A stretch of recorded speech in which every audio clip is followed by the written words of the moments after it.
Hello, welcome to the Two Chicks Homestead podcast. We are the two chicks. Yay!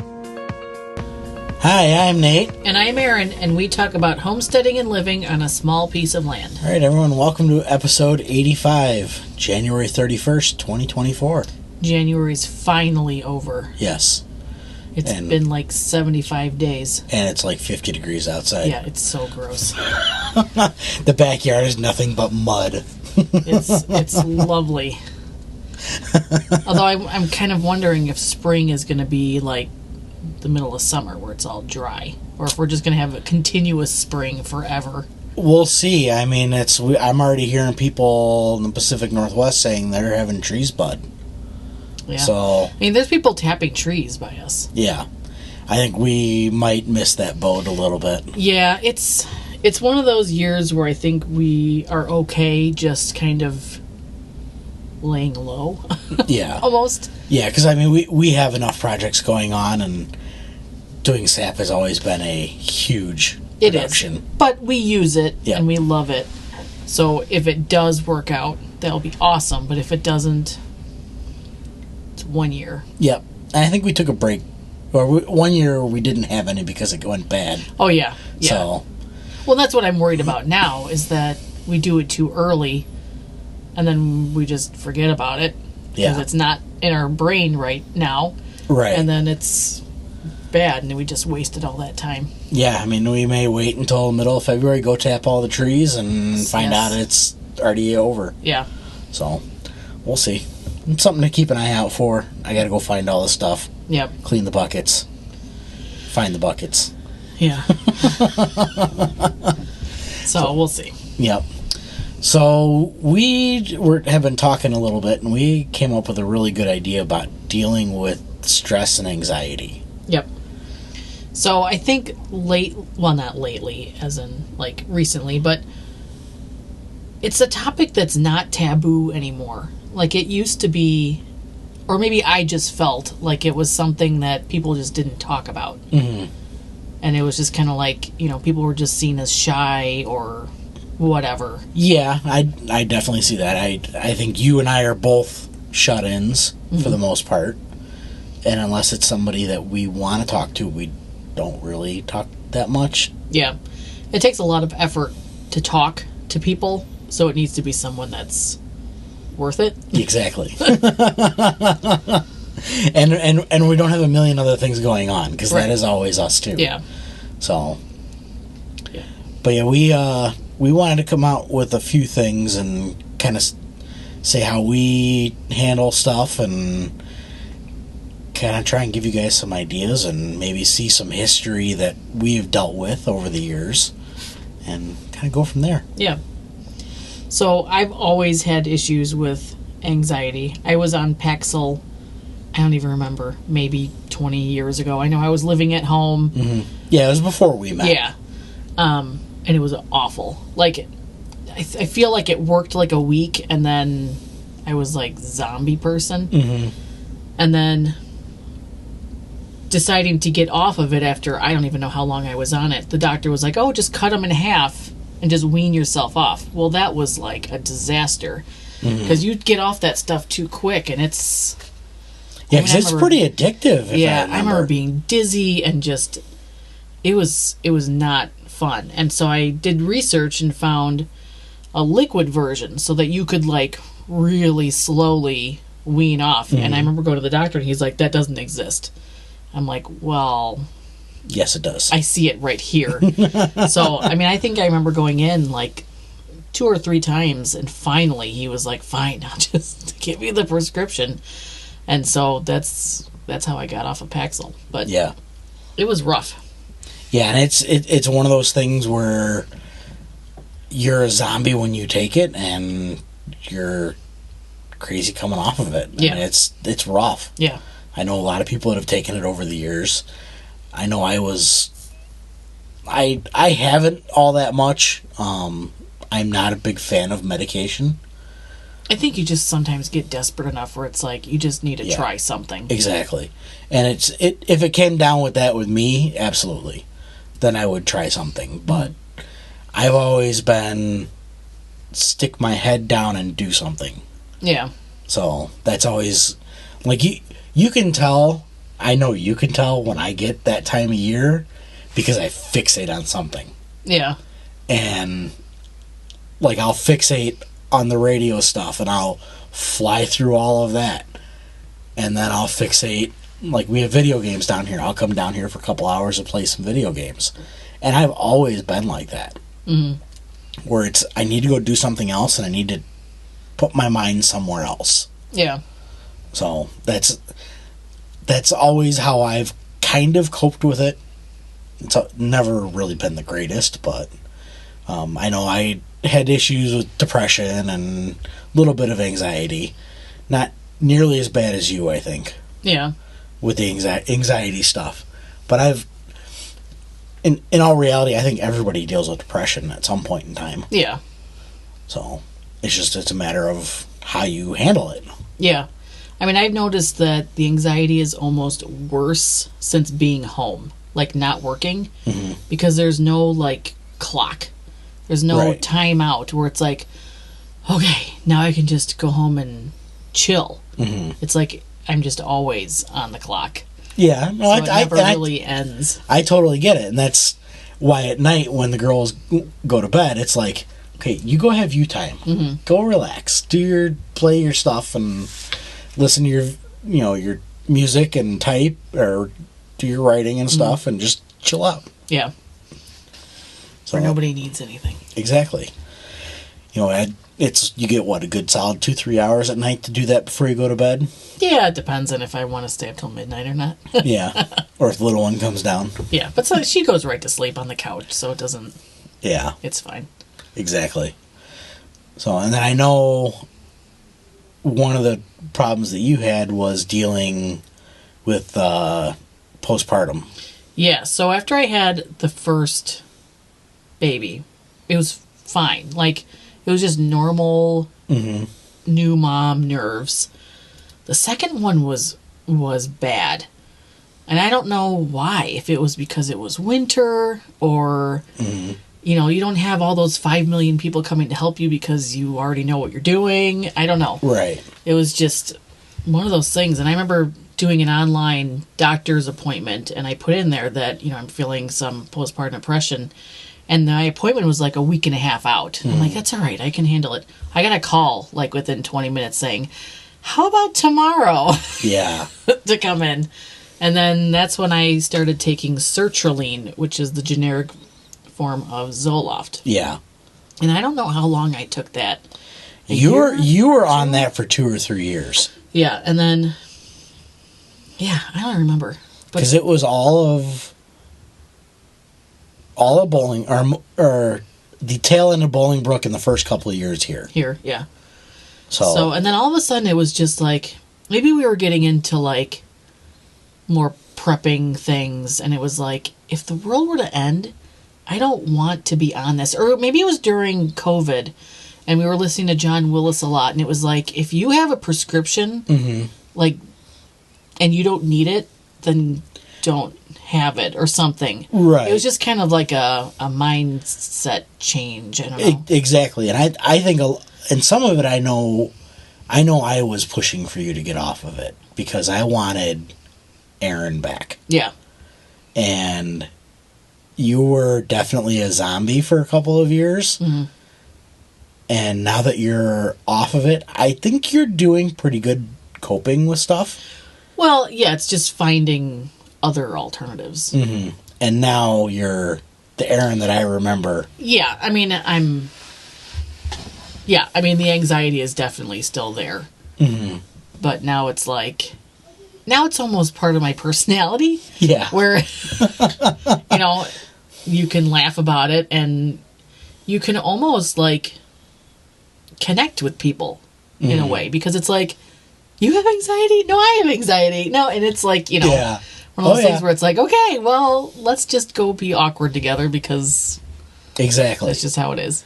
And I know it was also going into COVID that you and I found a lot of stuff to do. Mm. Like, you and I were busy all through 2020, 3/4 of 2021. Yeah. and a little bit of 2022, just doing stuff. Mm-hmm. And I think that definitely helped with you, because you were able to fixate on doing some new stuff and learn some things. Yeah. I mean, homesteading really amped up, I think, during that time. Mm-hmm. And, to focus on something that was going to improve our lives outside of putting medicine. Right. And that's where you kind of deep dived the baking, and you perfected doing bread, and you figured out what you want to do with coffee, and then you got the canner and started learning how to can stuff. And so I definitely see where that started to progress, where it's more like how I cope with the stuff. Yeah, outside influence of improving your mindset. Right, exactly. And then I know a little bit, you definitely we've definitely waned a little bit off of learning new stuff. Because I know you've been doing a lot of writing. And that's been your thing now. And I've talked to people about this, where it's like I have two personalities, and I'm not sure how much of the other personality to bring into the personality that I have an audience for at the moment. Yeah. Where it's like, in the writers groups, it's like, okay, I need to remember they don't want to know about animal processing. Yeah. And it's like I'm talking to homesteaders, and like they don't want to know about my character's traumatic past. It's a weird like thing to remember, but it's all of me. I'm not hiding anything. It's just deciding what to talk about at the time. Right. And knowing your audience and trying to not make it weird. But we do still. Yeah, we do too. We do a really good job of that sometimes. Yeah. But writing it's a blessing and a curse almost, because I love it. And it's always been one of those things where you would tell me, I want you to find something to do. Mm-hmm. And I have found something to do. And now it's like, I almost think about it all the time. Mm-hmm. And to where it's like, who am I feeling right now? Like, is this my feeling, or is this what I'm thinking about writing later? And then it's like my kid talks to me, and it's like, where did you come from? I was in my own little world right now. So it's super weird. And sometimes it's almost like, why did I do this? Why did I add one more thing that I'm going to stress about having enough time to do when I want to do it, and then trying to fit it in? Like, because you needed something totally off the wall. And I don't regret doing it, but it's sometimes I think about like, really? It had to be this? But it is kind of nice because I can be thinking about it while doing a million other things. Yeah, exactly. And I remember someone saying that writing is really only showing proof of thinking. And that really set in. Like, you can't just sit there and just type. You got to have a thought some process kind of idea. Absolutely. Absolutely. So when I can't write, it's still like, okay, I'm still thinking about it. Yeah, exactly. You're planning your next chapter and how you want to go with that, or you're coming up with a new story, or you're which has no throwing out the first draft and starting over from scratch. That's what I'm doing now. Yeah, and it has nothing to do with meat birds or porta potties or anything like that. Yeah, I think you sent me the first draft. Yeah. I have not read it. Don't even read it because it's not anything like that anymore. So just don't even read it. I don't even know where that is, honestly. That's good. Don't read it. So. But yeah, so I remember a couple of years ago I searched, because it's like you get to where you accept it, and it's like, okay, this is just how I am. And then sometimes you get to where it's like, this is awful. I've got to find something to fix it. And I remember looking, and I found on some forum that fish oil helps. Yes. And I remember it saying that it doesn't help, but that you notice when you stop taking it. Mm-hmm. And so I looked into that, and it was taking at least 2,000 milligrams, 2,500 was better, every day. So I've been taking that for a couple years, and I don't know if I've ever not taken it, so I don't know what it would do now. Yeah, and now that you mention that, I do remember you saying that was going to be, instead of taking the generic for Zoloft, was going to be take this instead. Yeah, so I did stop taking the sertraline. It's been a couple of years now at least. And I weaned off that just on my own and started taking that, and then just over time have found other things like passion flower tincture. Really, really helps. And you just take a drop when you need it, and that's why I'm going on year 2 of trying to grow passion flower. Yep. So that I can make my own tincture. Yeah, because you ended up buying that. I remember. I did. Yeah, I ordered it. And I've got a couple bottles, so I still have a lot left. But it's still one of those things where it's like, I know how to make tinctures. I can make this. I just need to... You just need the passion flower. Yeah, which I could probably just buy dried passion flower. I never thought of that, but it's still kind of nice to know when it comes from your own. Yeah, I mean, I would much rather have something from our own property because it's yours. You grew this. Right. But and now it's working for you. We'll see if that's what's in the hydroponics right now. So yes. Yeah, so it's going to be a while. I don't remember if we mentioned that last week. We got the hydroponics up and running, but we did. So we got half passion flower and half lettuce, and we actually have lettuce popping up. Yeah, we have 3 out of 4 of the lettuce popping up, which is fine because we don't need 10 pounds of lettuce all at one time. Yeah, and that's better than what we've done before, and that's what I keep wanting to call it roto-rooters, but that's not what it is. Rapid rooters. Yep. So, all right, tangent. Yeah. So we'll see. But yeah, I mean, I guess if I had to, I could get dried. Because I know how to make tinctures. So at least it would be because you did the something. Wild lettuce tincture. Yes. That tastes like a muddy swamp. Yes. But it works. Yes. Because I keep forgetting to buy more Tylenol. So I use that. But yeah, that's for pain relief. The wild lettuce. Yeah, that works out pretty good. Because I didn't realize how much we had growing in the back. It's one of those things where it's like you see it and then... all of a sudden, it's like everywhere. So, yeah, we've got a lot of it. Yeah, I mean, we even went up to a listener's house up in just north of us, and we pointed out all the wild lettuce at his property. Yeah, it tastes awful. Yeah, but it works. It seems to work. And it's cheap vodka, if I remember. Yeah, I think that was the problem. I think I got the cheapest vodka. That's all right. You had to try it, at least make sure it worked. Yeah, because the elderberry tincture is not bad. Yeah, and we got better stuff with that. I remember that. Yeah, I can't believe. I mean, I used to make elderberry syrup all the time because I would make it and be like, okay, this is for us, and then I'd put it in the refrigerator and it would just get buried. And 6 months later, it'd be like, there's the syrup. So now it's at least available all the time. Exactly, and it's got a pretty good shelf life on it too. Well, yeah, it's alcohol. So. Like, but yeah, and any of the stuff we're talking about, medical disclaimer right here. It's not tested by the FDA. We are not doctors. Yeah. Don't take our advice. Seek medical professionals. So we'll leave it at that. Right. Yes. So yeah, the passion flower tincture is just like as needed. Like all of a sudden I'll be like, okay, I just need to take a little bit and I'll be fine. Yeah. Well, we do have another thing that you've been testing. So. Here and there, and it's worked out pretty good. Yeah, so this is also another disclaimer that I'm still kind of I get anxious about it. Yes, I know. The look on her face when I just said that says everything. So yeah, we have been making some edibles.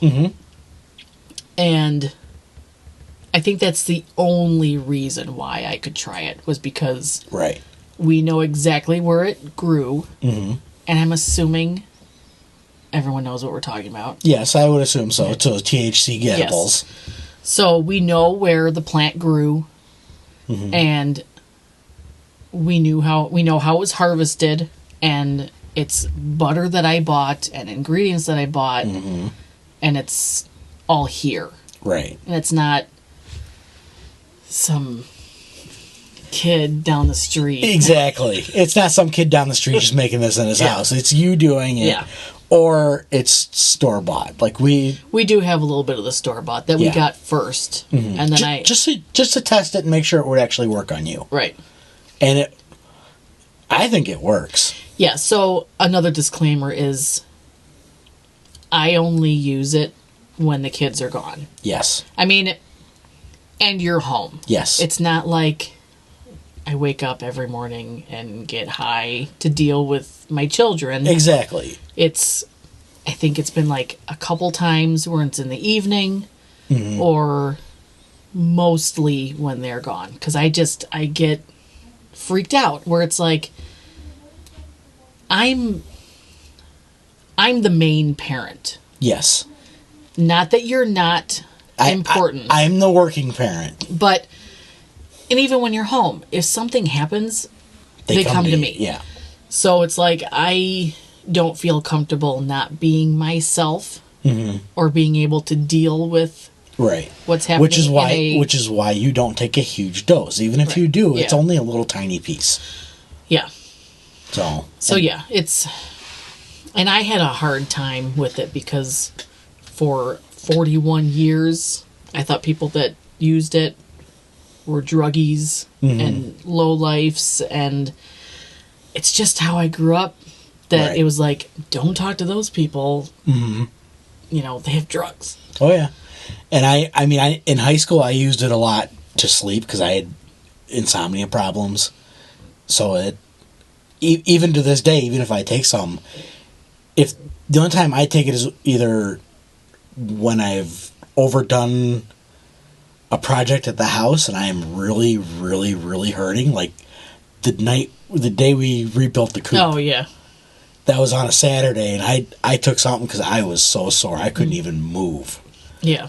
And then usually it's when the kids go out of town, I'll take a little bit when they're at the river house, and you and I will just, instead of drinking a ton of whiskey while the girls are gone, you know, which we don't do that either. I mean, it's I feel like I need to like keep explaining like we're not high and drunk all the time.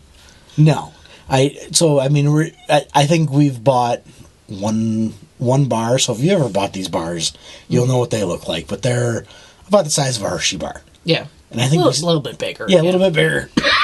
Sorry. A little bit bigger than a Hershey bar. And I think we bought that, a year ago, and I think we still have 3/4 of it left in the freezer. Yeah, it's just, And then, and then I've made a couple baked items. Did Rice Krispie treats and brownies. And something else, I don't remember.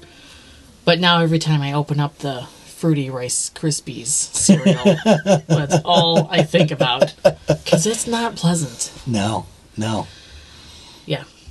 But I definitely, I notice when you do take some, because you just like chill out.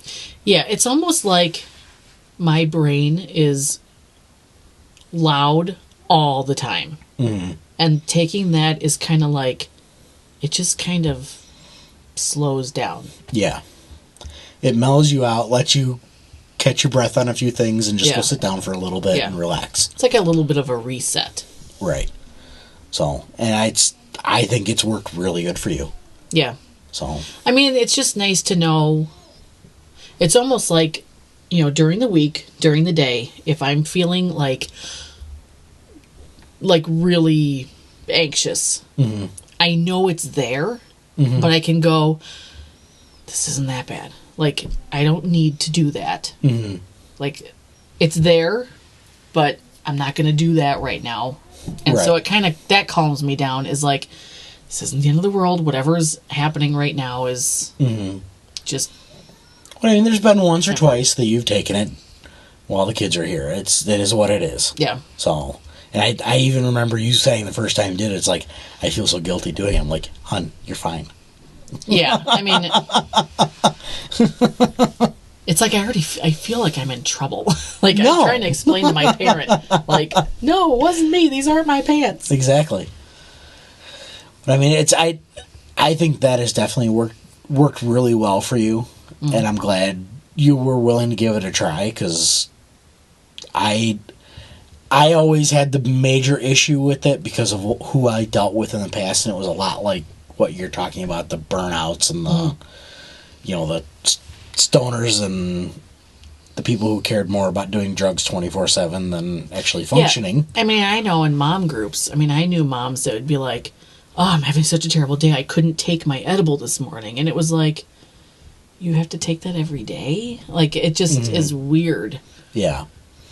But I never really wanted to be around it until we realized it could possibly help with some other issues, and we did it in a way that it's all local. Right. Exactly. We know where all the stuff comes from.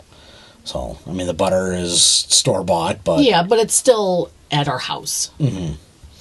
And pretty much... If heavy cream wasn't as expensive, I'd be making my own butter. But it's super expensive. Yeah. Yeah. Oh, one of these days we'll get a cow, and then we'll be able to do that. Yeah. So anyway, that's like an option, but it's not like the go-to thing. That's when things are really rough that you want to go that route. Right, or we have a chance, and the kids are out of town, and... Yep, and you just need a reset for the day. Yeah. But I think it's, saying that it's okay to try it, that you aren't a drug addict all of a sudden. Right. Because you're trying it just to relax. Yep, it does have medicinal purposes, so why not try it? Yeah. Once again, I am not a doctor. Consult who you need to consult. Right. It's not medical advice.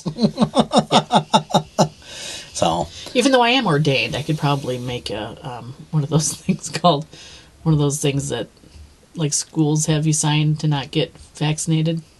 Oh, for medical? Yeah. Or for religious exemption? Oh, yes, yeah, religious exemption. There you go. Yeah. So, I'll have that on my Etsy store soon. No. Yeah, yeah. Yeah, that might actually work.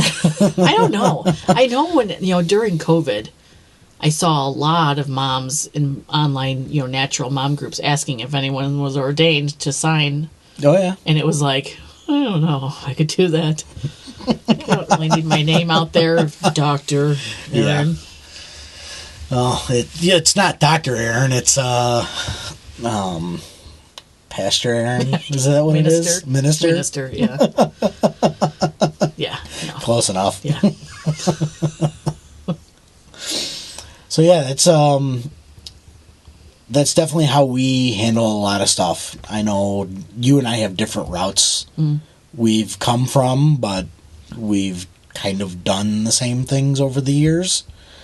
I know my biggest coping mechanism is just burying myself in something and just doing it. Mm-hmm. That's kind of always how I've been. Yeah. And I know, like, being in the homesteading community and now being a content creator, and it did kind of ramp up because it was like, why am I putting myself in the spotlight? Like, I'm usually the one that's like, I'll just be over here. Mm-hmm. I don't really want to talk or show anything and do anything like that. And I don't really know where I'm going with this. But yeah, it did get a little worse where it was like, I'm going to say something stupid and no one's going to let me forget about it. Right. And I think we started being the content creators to show our journey through this. So the kids could look back and go, 10 years down the road, they find the podcast and they start listening to it. And I think talking about stuff like this is good because we don't have it all together and we're not perfect and we're screw-ups just as much as anybody else, even if they don't let you know that. Exactly. So, I mean, you and I have definitely screwed up enough over the past couple of years on stupid stuff. Mm-hmm. But we've tried to figure it out. I think we're doing a pretty good job. Yeah. So, we're going. We haven't gotten any hate mail, so. No, we did with the one hate comment. Yeah, well. Yeah, Facebook was interesting. Facebook today. was Facebook? Yeah, yeah. Yeah, Facebook is always risky. Yep. So, It's all in good fun. But what else we got for the week? There's one more day. Today is the last day for the 25% off of the whole Etsy store. I'm pretty sure everything is in stock except for comfrey. Mm-hmm. But after the 31st, that goes away for a while. Yep. And then we're probably expecting comfrey, I don't know. May or June, maybe? I mean, I don't know. I mean, yeah, it depends on when the ground I can dig. I mean, I have no idea. It's like, how do you even say this year? Yeah. I mean, I could be like right now if I could dig, but I don't know. But the roots aren't big enough yet. So, I mean, of all the little stuff that we planted. Yeah. But it's out there. Mm-hmm. If I could find it. I'm really interested to see how the bin worked out this year, if that comes back or not. I mean, there's still leaves out there. There's green leaves out there. Okay. Like cool. They grew like for a little while, like a month ago when it was 50. And then it was -30. Yeah, so, I don't know. Cool. We'll have to go out and I'm hoping that works because we're going to do the other one, so we have 2 of them going. Yeah, because it is nice to dig out nice loose soil as opposed to the ground. Mm-hmm.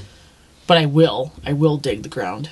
Yeah, if that's what we have. But yeah, I mean, we got 50 plants scattered throughout the yard. Yeah, so we'll definitely have plenty.